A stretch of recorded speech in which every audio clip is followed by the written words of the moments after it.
Welcome to our deep dive. We're tackling Forgiving What You Can't Forget by Lysa TerKeurst. Oh, yeah. This one looks great. Yeah, you shared this book with us, and I think we're both pretty curious to dig in. Yeah. It's part memoir, part guide. And it seems like she really dives deep into her own experiences with forgiveness and healing from those really deep hurts. Yeah, and she doesn't just talk about forgiveness, in this abstract way. Right. She uses her own life. Yeah.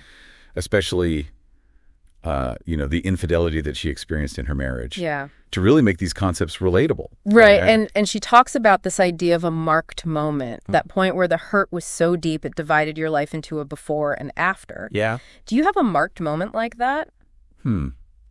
I think most people do. Yeah. Even if it's not as, dramatic as infidelity. Right. Any experience that changes our understanding of the world or ourselves, really, can create that feeling. Think about a time when you had to reevaluate everything. You thought you knew. That feeling of the ground shifting beneath you, that's the kind of impact a marked moment can have. It makes me think about how we approach forgiveness, too. TerKeurst doesn't treat it like just flipping a switch and saying, I forgive you. No. She really emphasizes it as a process. Exactly. That's a journey, not a destination. Yeah. And sometimes the hardest part is that even after you've made the choice to forgive those feelings of anger and hurt, they can still linger. Oh, totally. There's one part in the book where she talks about using 3x5 cards to forgive her husband. Wow. She literally wrote down every specific hurt she felt. Oh, wow. And then forgave him for each one. Huh. It sounds almost too simple. Yeah. But it really resonated with me. What do you think makes that technique so effective? I think it's about taking something big and overwhelming, the whole concept of forgiveness, and breaking it down into those smaller steps. When we name each specific hurt, it allows us to acknowledge the pain without being completely consumed by it. Yeah. And then the act of writing it down, right? That physical act, I think that creates a sense of intentionality. It's like we're taking control of the process. Yeah. Instead of letting the hurt control us. That's so good. Yeah. It's interesting. She also talks about how our reactions to things today might actually be rooted in past hurts. Oh, yeah. She shares how she uncovered this link between her present-day anxieties and specific events from her childhood. That's so crucial, isn't it? Yeah. She's encouraging us to become emotional archaeologists, Yeah. digging into our past to understand the present. And we might find that some of our seemingly disproportionate reactions, whether it's to certain people, places, even times of day, are actually echoes of those past experiences that haven't been fully processed. That reminds me of another analogy she uses, the canary in the coal mine. Yes. Just like the miners use canaries to detect dangerous gases, our negative reactions can be signals. Yeah. That there's something deeper going on. Right. It could be bitterness, resentment, unforgiveness that's festering within us. So the next time you have a strong negative reaction to something, it might be worth asking yourself, what's the canary in this situation? Right. What deeper hurt might be triggering this? It might not be comfortable. Yeah. But facing those hurts is often the first step toward healing. Now, even with all of this, she's very open about her struggles with maintaining hope and faith, especially when the pain keeps going and it feels like your prayers aren't being answered. Right. She even talks about forgiving God, which I know can sound a bit confusing. Right. It's not that God has done something to need forgiveness. It's more about processing the feelings of betrayal or disappointment we might have when things don't go the way we hoped or prayed for.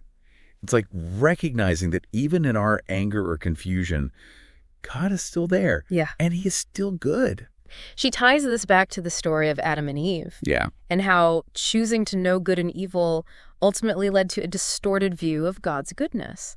Have you ever felt that kind of disconnect? Absolutely. Where maybe things happened that made you question God's intentions? I think it's a very human response to pain and suffering. Yeah. But what TerKeurst helps us see is that God's faithfulness isn't always about immediate results. Right. It's about trusting in his bigger plan. Yeah. Even when we can't see it or understand it.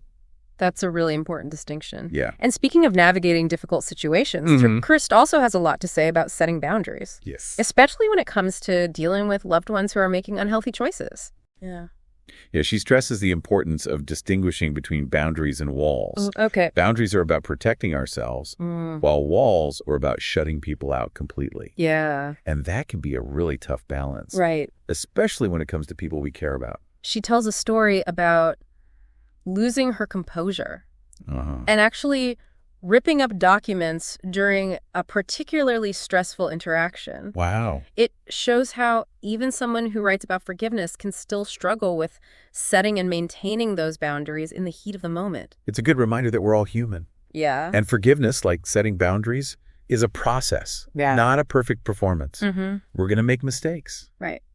We're going to have moments where our emotions get the best of us, but the key is to keep striving for that balance between protecting ourselves and extending grace to others. I love that. Yeah. It's interesting how she weaves her own family dynamics into all this. Yeah. I mean, she talks about growing up with a mother who was very expressive and a husband who was much more reserved. Yeah, right. And it makes you wonder if those early experiences kind of shaped her approach to dealing with all this. Yeah. With hurt and betrayal. Totally. It makes you think about how the families we grow up in can really shape our communication patterns and even our expectations and relationships. For sure. Have you ever noticed any patterns like that in your own life? Oh, yeah, definitely. Maybe ways you handle conflict or express emotions that mirror those early family dynamics. It's like we inherit these unspoken rules. Right. About how to deal with difficult emotions. Yeah. And sometimes those rules can be helpful. Yeah. But sometimes they can hold us back from communicating effectively. Right. Or setting healthy boundaries. That's such a good point. Yeah. And she really emphasizes the importance of understanding those patterns. Yes. She encourages us to ask ourselves, are there certain people, places, even times of day that trigger those outsized reactions in me? It's like she's giving us a toolkit for emotional archaeology. Right. By digging into our past, we can start to understand why we react the way we do in the present. Yeah. And that understanding can be so empowering. Oh, yeah. It can help us break free from those reactive cycles and make more conscious choices. I love that idea of emotional archaeology. Right. And, she doesn't shy away from the fact that this work can be difficult. No. She's very open about her own experiences with therapy and how it helped her process those deep-seated hurts. Absolutely. She emphasizes that seeking professional help is a sign of strength, not weakness. Sometimes we need a guide to help us navigate those dark and confusing parts of ourselves. Right. And that's okay. We don't have to do it all alone. One thing that really struck me was the distinction she makes between forgiveness and reconciliation. Yes. I think a lot of times those two concepts get lumped together, but she makes it clear that they're not the same thing. Right. Forgiveness is about releasing the bitterness and resentment we hold towards someone who's hurt us. Yeah. It's an internal process. Right. Reconciliation, on the other hand, involves rebuilding trust and potentially restoring the relationship. Yeah. And sometimes reconciliation might not be possible. Yeah. Or even healthy. Especially in situations involving abuse or toxic behavior. Right. It's so important to remember that forgiveness doesn't mean condoning the hurtful actions. Wow. It's about reclaiming our own power and choosing to move forward in a way that honors our own well-being. She even talks about forgiving God, Right. which would be a challenging concept. Yeah. It's not about saying God did something wrong, Right. but about addressing those feelings of betrayal or disappointment we might experience when life doesn't go the way we expected or when our prayers seem to go unanswered. Have you ever felt that way? Oh, yeah. Like, why is this happening? Why didn't God prevent this? I think anyone who has gone through a difficult experience has probably wrestled with those call-ins at some point. Yeah. It's natural to question, to doubt, and even to feel angry when we're hurting. Yeah. And she acknowledges that. She doesn't offer easy answers or platitudes. Yeah. Instead, she invites us to bring those raw emotions to God, Yeah. to be honest about our pain and our confusion. And she reminds us that God can handle our honesty. He's not threatened by our doubts or our anger. Right. In fact, bringing those things to him can be the first step toward healing and finding peace. One of the most powerful analogies she uses, I think, is comparing grief to childbirth. Oh, wow. It's excruciating in the moment, Yeah. but it ultimately gives way to joy. Right. And that joy isn't about forgetting the pain Yeah. or pretending it didn't happen. It's about finding a new perspective, a deeper appreciation for life, and a more resilient hope. It's a beautiful image, isn't it? Yeah. It reminds us that even the most devastating experiences can be transformative. When we allow ourselves to grieve, to process the pain, and to ultimately let go of the bitterness, we open ourselves to a new kind of joy, a more resilient hope. Not a happiness that ignores the hard things, but a joy that coexists with the complexities of life. That's good. What strikes me about her message is that it's not about being perfect in our forgiveness. Yeah. She acknowledges that it's an ongoing process. And there will be times when we stumble, when we get angry, when we question everything. Yeah. And that's okay. It's like she's giving us permission to be human, Yeah. to be messy, Yeah. and to not have it all figured out. Yeah. Forgiveness isn't about reaching a destination. Right. It's about taking the journey, one step at a time, with grace for ourselves and for others. I love that. Yeah.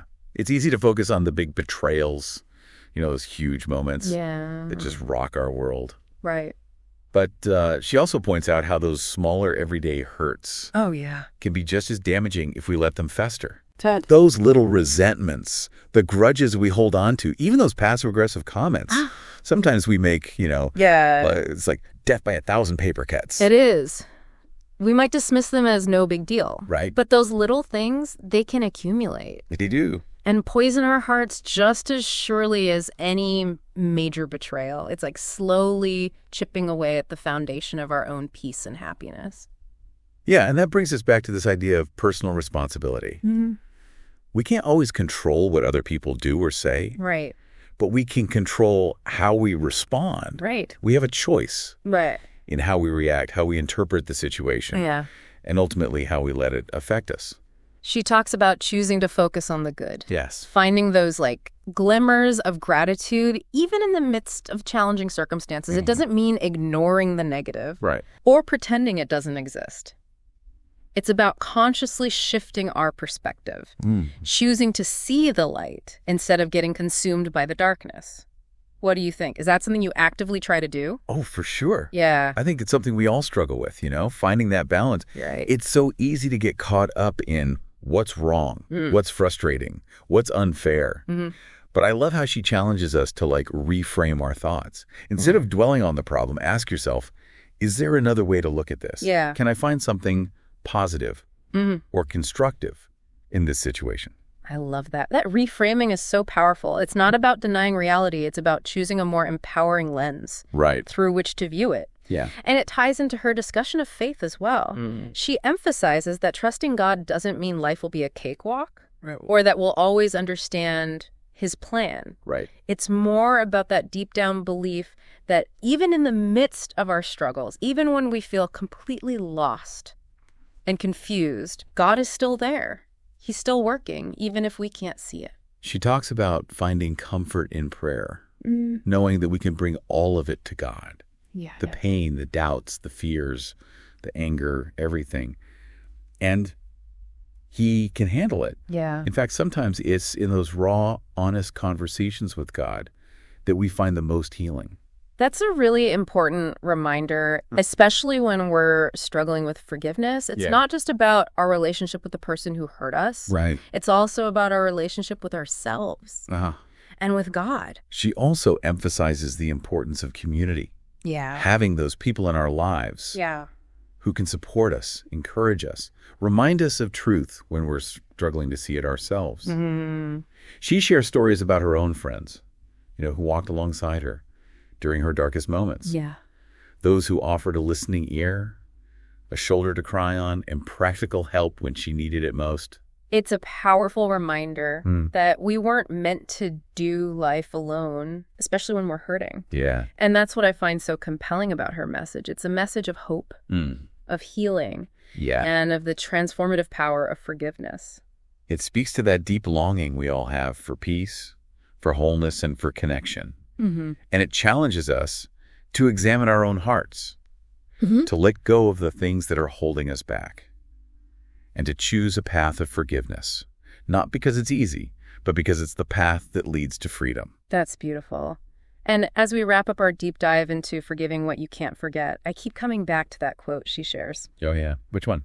Forgiveness is the fragrance that the violet sheds on the heel that has crushed it. That's so powerful. It is. It reminds us that forgiveness is not about meekness. Yeah. It's about strength. It's about rising above the pain, choosing to release the bitterness, and offering grace to ourselves and to others. It's a choice that can transform not only our own lives, but also the lives of those around us. Absolutely.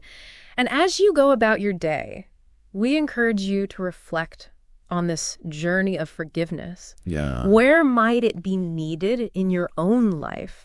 Where might healing be possible? Where is hope waiting to be discovered? Remember, you're not alone in this. We're all on this journey together. Yeah. Stumbling and rising, learning and growing.